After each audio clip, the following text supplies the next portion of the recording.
அனைவருக்கும் வணக்கம். நீங்கள் நம்ம சேனலுக்கு புதுசுன்னா பக்கத்தில் இருக்கிற பெல் பட்டன் அமைத்தி சப்ஸ்கிரைப் பண்ணிக்கோங்க.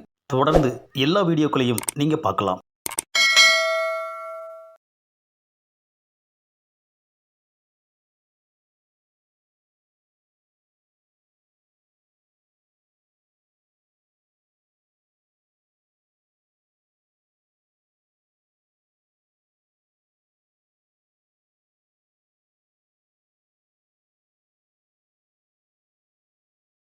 அன்பு பார்வையாளர்களுக்கு வணக்கம்.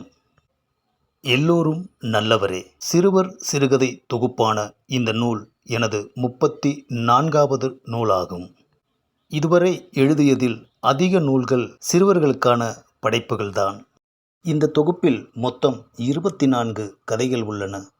அனைத்து கதைகளுமே மாணவ மாணவியருக்கு அறிவுரை சொல்லும் விதத்தில் எழுதப்பட்டுள்ளது.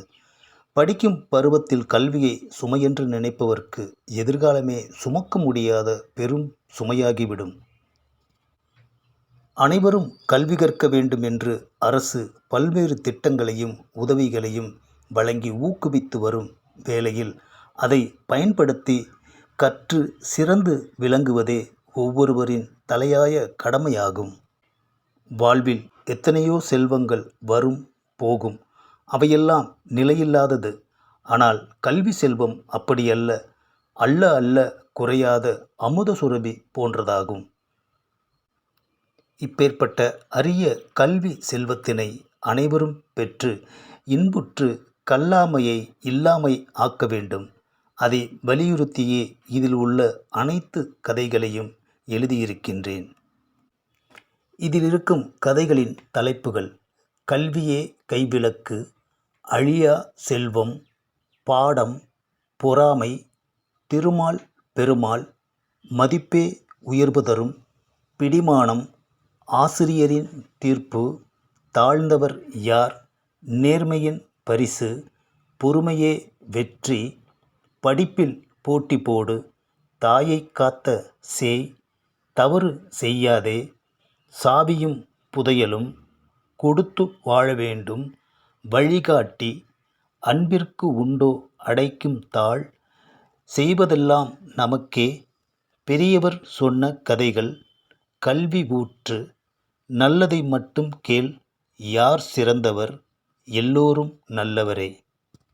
2004ஆம் ஆண்டில் இரண்டாவதாக வெளிவந்த நூல் இது. அதற்கு முந்தைய ஆண்டான 2003இல் வாழ்க்கை துணை மாத இதழில் பணியாற்றிய நான் அந்த இதழுக்காக நேர்காணல் செய்த பிரபலத்தின் பேட்டி இதோ உங்களின் செவிகளுக்கு. விவசாய குடும்பத்தில் பிறந்து திரைப்பட கல்லூரி மூலம் இலக்கியத்தையும் திரைப்பட அறிவையும் பெற்றவர்.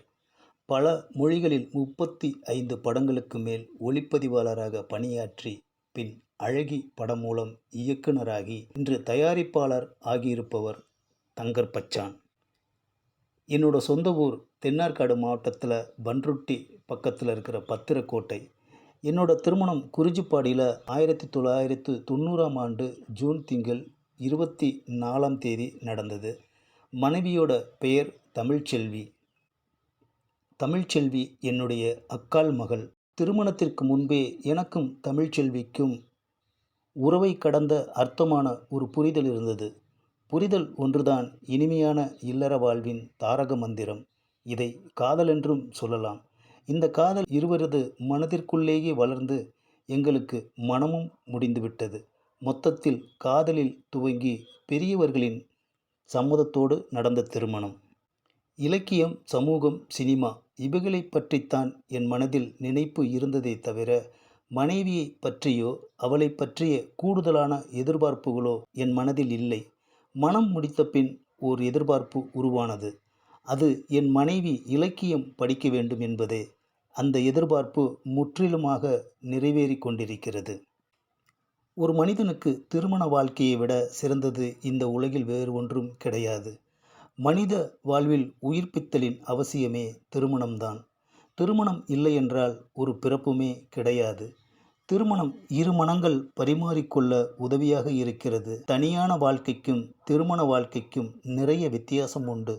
மனம் முடித்தால் மட்டுமே இந்த வித்தியாசத்தை நிஜ வடிவில் உணர முடியும். அனுபவிக்க முடியும். இப்படித்தான் எனது மன வாழ்க்கையும் இன்பமாக கழிந்து கொண்டிருக்கிறது. கலைத்துறை தங்கர்பச்சான், கணவர் தங்கர்பச்சான் என என்றுமே எனக்கு இருமுகம் கிடையாது. ஒரே முகம்தான்.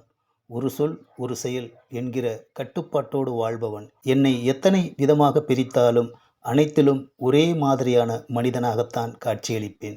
என்னை பொறுத்தவரை பொய் சொல்வது சுத்தமாக பிடிக்காது. எந்த விஷயத்திலும் நேர்மை ஒழுக்கம் வேண்டும் என்று நினைப்பவன். அதிகமாக கோபப்படுவேன். 2 இடங்களிலும் இதேதான் எனக்கு பிரச்சனை. இருப்பினும் கோபப்பட்ட மறுநிமிடமே சாந்தமடைந்து விடுவேன். காதல் என்றைக்குமே பிரச்சனை இல்லாதது. காதலிக்கும் முறைகளில்தான் பிரச்சனையே அடங்கியுள்ளது. பலவிதமான தேவைகளை நாடித்தான் காதல் செய்ய வேண்டி வருகிறது. காதல் திருமணத்தில் கணவன் மனைவிக்கிடையில் எதிர்பார்ப்புகள் அதிகமாக இருக்கும். ஏற்பாட்டு திருமணத்தில் இருப்பதை வைத்து வாழ்வோம் என்கிற நிறைவு இருக்கும். அனைத்திற்குமே மனசுதான் காரணம். காதல் மனத்திற்கு பின் விவாகரத்து என்பது திரைப்படம் பார்த்துதானே வந்தது. முன்னோர்கள் யாருக்கும் விவாகரத்து பற்றி தெரிந்திருக்கவில்லையே. எப்பேற்பட்ட பிரச்சனையானாலும் ஒருவருக்கொருவர் பேசியும் விட்டு கொடுத்தும் தானே சமாதானமாய் வாழ்ந்திருக்கிறார்கள். காதல் மனத்தால் தேசிய அளவிலான நன்மையும் உண்டு. சாதி மதம் இவைகளை வேருடன் பிடுங்கி எறிய காதல் மனமே மிகச்சிறந்த பூச்சிக்கொல்லி மருந்து. ஆண் பெண் உறவிற்கு அடிப்படையே திருமணம்தான். திருமணம் இல்லாமல் வாழும் வாழ்வில் யோகம் கிடையாது. திருமணம் பற்பல விஷயங்களை மனிதனுக்கு கற்றுத்தருகிறது. பிள்ளைகளை பெற்று வளர்க்கும் இன்ப துன்பங்களை கற்றுத்தருகிறது. எதிர்கால விழுதுகளுக்கு விதையாக இருப்பது திருமணமே. இன்பமோ துன்பமோ பிள்ளைகளுடன் குதூகலமாக வாழ்வதே சிறப்பான வாழ்க்கை. ஆகவே திருமண பந்தம் என்பது மிகவும் அவசியமானது.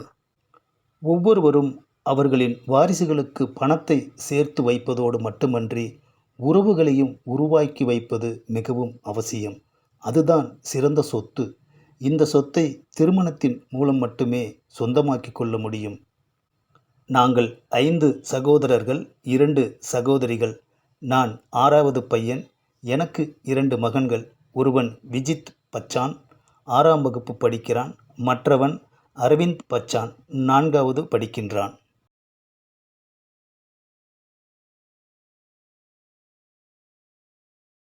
இந்த பதிவை லைக் பண்ணுங்கள், ஷேர் பண்ணுங்கள், மறக்காமல் சப்ஸ்கிரைப் பண்ணுங்கள்.